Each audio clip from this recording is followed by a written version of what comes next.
শ্ৰী শ্ৰী আঠখেলীয়া নামঘৰ অসম তথা উত্তৰ পূৰ্বাঞ্চলৰ উল্লেখযোগ্য ধৰ্মীয় স্থানসমূহৰ ভিতৰত অন্যতম। ই গোলাঘাট জিলাৰ ঘিলাধাৰী মৌজাৰ বচা গাঁৱত অৱস্থিত। ই গোলাঘাট জিলাৰ ঘিলাধাৰী, মকৰং আৰু কাকডোঙা এই তিনিওখন নদীৰ ওচৰা ওচৰিকৈ থকা সংগম স্থলত অৱস্থিত। শ্ৰী শ্ৰী আঠখেলীয়া নামঘৰৰ নামকৰণ নামঘৰৰ চৌপাশে থকা ৮টা কুৰিৰ পৰা লৈছে। ইয়াৰ পৰাই আঠকুৰীয়া শব্দটোৰ উৎপত্তি হৈছে। মানুহৰ মুখে মুখে বাগৰি ই আঠখেলীয়াৰ ৰূপ ল'লে। ১৬৮১ চনত আহোম ৰজা গদাপাণিয়ে এই নামঘৰটো নিৰ্মাণ কৰোৱাইছিল। ১৯৭০ চনৰ আগলৈকে এই অনুষ্ঠানভাগীৰ নাম শ্ৰী শ্ৰী আঠখেলীয়া হৰি মন্দিৰ আছিল আৰু ১৯৭০ চনত বৈষ্ণৱ ধৰ্মৰ পন্থা অনুসৰি হৰি মন্দিৰৰ সলনি নামঘৰ শব্দটি সংযোগ কৰি শ্ৰী শ্ৰী আঠখেলীয়া নামঘৰ নামেৰে নামাকৰণ কৰিলে।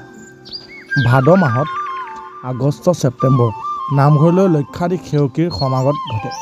ইয়াৰ দৈনিক পাঠ প্ৰসংগ, মধ্যাংগ প্ৰসংগ, বিয়লি প্ৰসংগ আৰু সন্ধ্যা প্ৰসংগ এই ৪ প্ৰসংগত অনুষ্ঠিত হয়।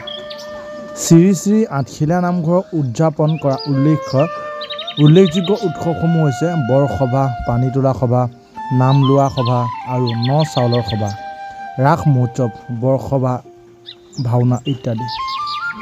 এই আঠখেলীয়া নামঘৰত মাহে মাহে বা মাজে মাজে ভাওনা পাতি থাকে।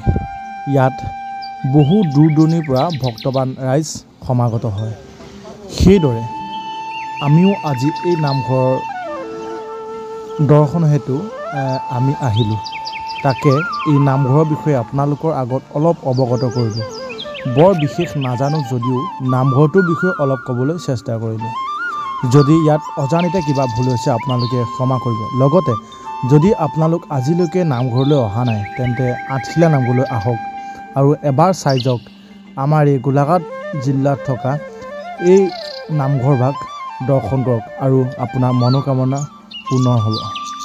লগতে ইয়াৰ পুখুৰীত অত্যাধিক কাছ পোৱা যায়, যিহেতু এই নামঘৰটো কাছৰ কাৰণে বিখ্যাত। এয়া হৈছে বন্তি প্ৰজ্বলন কৰা ঠাই। দূৰ দূৰণিৰ পৰা ভক্তসকল আহি তেখেতসকলৰ মনোবাঞ্ছা পূৰণৰ হেতু এইটি গৃহতেই তেওঁলোকে বন্তি প্ৰজ্বলন কৰে। আৰু এয়া হৈছে নামঘৰৰ চৌপাশ। আজি শনিবাৰ যিহেতু ভক্তবান ৰাইজ কম, লগতে এইভাগ হৈছে পুখুৰী। ইয়াত কাছৰ সংখ্যা অত্যাধিক বেছি। ইয়াত বিস্কুট দিয়াৰ লগে লগে কাছ আৰু অন্য মাছসমূহ দেখা পোৱা যায়। এয়াই আছিল আজি আঠখেলীয়া নামঘৰৰ বিষয়ে কিছু নজনা কথা। বা যদি কোনোবাই ভিডিঅ'টো চাই ভাল পালে তেন্তে ভিডিঅ'টো এবাৰ শ্বেয়াৰ কৰি দিব। ধন্যবাদ।